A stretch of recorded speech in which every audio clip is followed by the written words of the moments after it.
Welcome to KJ and Tony Love France. In today's video, we are bringing you on tour with us to Pere Lachaise, I think I'm saying that correctly, cemetery in the 20th Arrondissement of Paris. Pere Lachaise is the oldest cemetery in Paris. It was built in 1804 and has 70,000 burial plots. And it's like a small city with its own roads and things like that.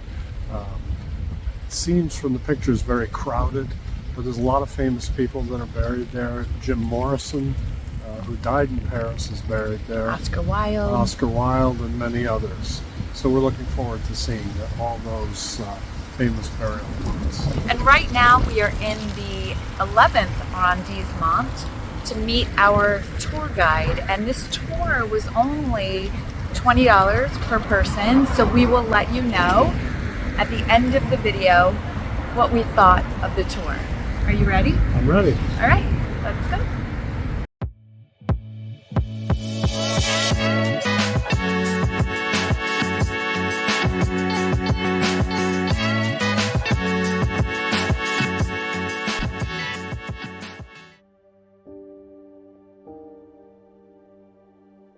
Our adventure today begins in the 11th Arrondissement, where we meet our tour guide and our group.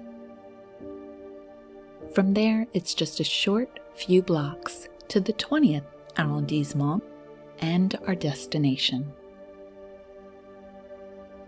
Our excitement builds as we climb a few sets of stairs up into the breathtaking Pere Lachaise cemetery, a historic landmark in Paris that has captured the imagination of millions.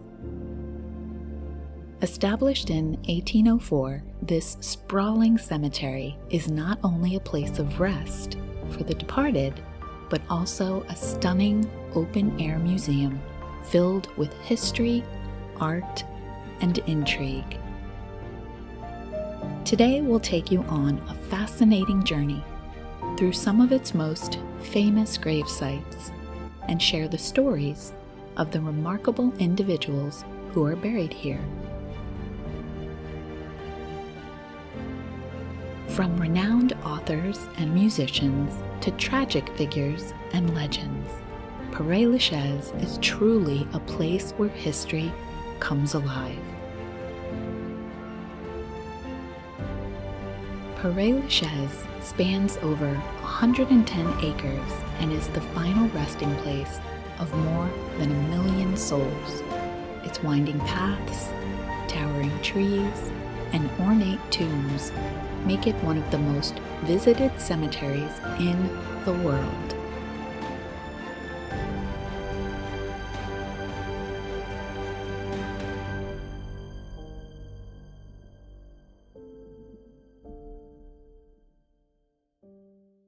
Our first stop is the grave of Edith Piaf, one of France's most beloved chanteuses. Known as the Little Sparrow, Piaf's music captured the heartache and resilience of the French spirit. Songs like La Vie en Rose and Non, je ne regrette rien are timeless classics. Piaf overcame a life of hardship and poverty to achieve worldwide fame. Her modest grave, shared with her family, is often adorned with flowers from devoted fans who come to pay their respects to the voice that defined a generation.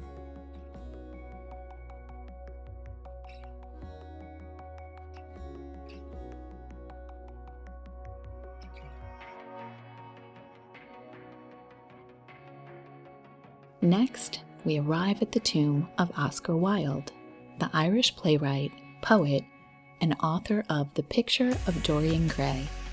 Wilde's grave is one of the most striking in the cemetery, featuring a modernist angel sculpture by Jacob Epstein. Wilde, who spent the last years of his life in Paris, died in poverty in 1900. His grave became a site of pilgrimage for admirers who traditionally left lipstick kisses on the tombstone. While this practice has been discouraged, to preserve the monument, Wilde's legacy as a wit, rebel, and literary icon lives on. Moving along, we come to the grave of Honoré de Balzac, a giant of French literature. Balzac's tomb is adorned with a bronze bust, capturing his intense gaze. His influence on literature is immeasurable, inspiring countless writers like Marcel Proust and Charles Dickens.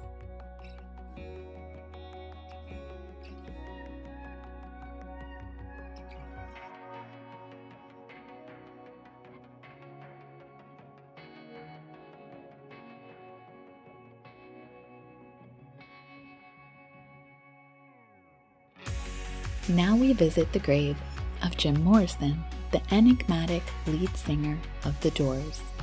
Morrison's untimely death in 1971 at the age of 27 shocked the world, and his grave quickly became one of the most visited in Pere Lachaise. Unlike some of the more elaborate tombs, Morrison's grave is relatively simple, but that hasn't stopped fans from leaving tributes, poems, and flowers. The site has also been a source of controversy, with debates over its upkeep and the behavior of some visitors. Nevertheless, Morrison's enduring legacy as a rock icon ensures that his resting place remains a pilgrimage site for music lovers. Our next stop takes us to the tomb of Frédéric Chopin, the Polish composer and pianist whose music is synonymous with beauty and emotion. Chopin spent much of his life in Paris, where he composed many of his most famous works. His grave is marked by a stunning sculpture of Euterpe, a muse of music. Though Chopin died at the age of 39, his influence on classical music is timeless. Visitors often leave flowers or play his compositions as a tribute. Finally, we come to one of the cemetery's most intriguing graves, that of Victor Noir. Noir was a journalist who became a symbol of Republican opposition after his untimely death in 1870. However, his grave gained notoriety for an entirely different reason. The bronze effigy on his tomb, depicting Noir in a lifelike pose, features a noticeable bulge in the figure's trousers. This has led to the belief that touching the statue brings fertility and good luck in love.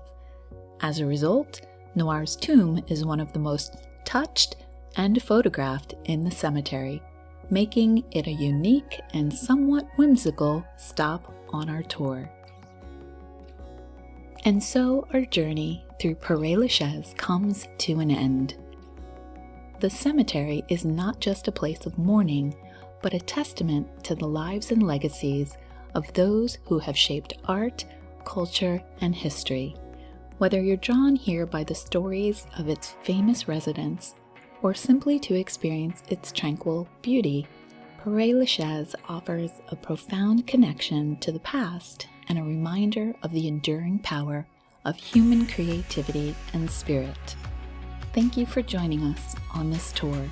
We hope it's inspired you to explore the stories of these extraordinary individuals and perhaps visit Pere Lachaise yourself one day.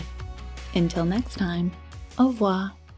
So we hope you enjoyed that tour. We certainly enjoyed it. And for €20, a bargain, 2 hours. 2 hours, I think, is just long enough. Mm-hmm. The only thing I would say is that if you have trouble going up and down hills, it's not easy. It's cobblestones. It's not overly difficult. I mean, I'm 67 and I had no problem. But if you do have any kind of issued back or hip or knees or weight, you just have to be really careful. Yeah, just because right off the beginning, there's like 5 stories that you have to walk up just to get to the level that the cemetery's on. But it was very, very interesting. and learned stuff about people I had never heard of before.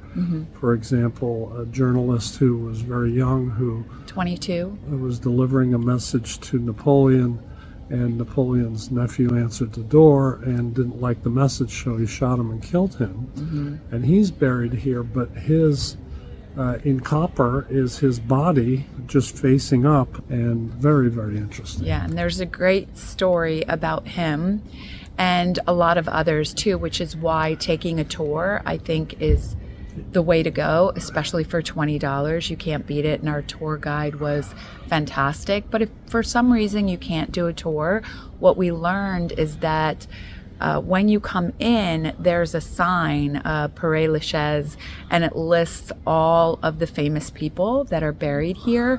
And you can scan the QR code, and it will tell you where to go to find all of those graves. And one bit of interesting information that we'll share with you that a lot of people, I think, are aware of is the fact that Jim Morrison's grave is the most popular, the most visited. 3.5 million people visit it per year. It's also the one that people do the most damage to. Yeah, the most defamed. Is that what defaced. You defaced? The most defaced. And anything as you well. can think of. And knowing Jim Morrison, you don't need much of an imagination. Yeah. Anything you can think of has been done there. Yeah. So they have barriers around his grave, but people get around it anyway. It's the most protected, I would say, too, because even though there's a glass encasing around Oscar Wilde's grave, which there's a reason for that as well, that this one, Jim Morrison's, has a fence around it, so you can't even you can get close enough to take pictures and so forth, but you can't get close to the grave. And there's a tree right next to it, and people put chewing gum on the tree so that they can say their DNA is at Jim Morrison's grave. So they put a bamboo structure around the tree to protect the tree. So lots of really interesting information. It's taken us how many trips to get here, to finally get 8. Here? Right. But I have to say, for me, I would not do this without a tour guide, because it's huge, 170 acres, I think it is, and finding your way around, even with a map, is very difficult. Jim Morrison's, the only way you'd find it without a tour guide is to look for the crowd, because it's one of the few grave sites that always has a big crowd, and it's got the biggest crowd. But, I don't know if I would have found it or not. I may have given up before I found it. Or to scan the QR code at the sign, which will tell you how to get there. So if you're interested in this tour, which, like we said, is super reasonable, there's a link in the description. You can go ahead and click on that link. So that's a wrap for today's video. Again, we hope you enjoyed it.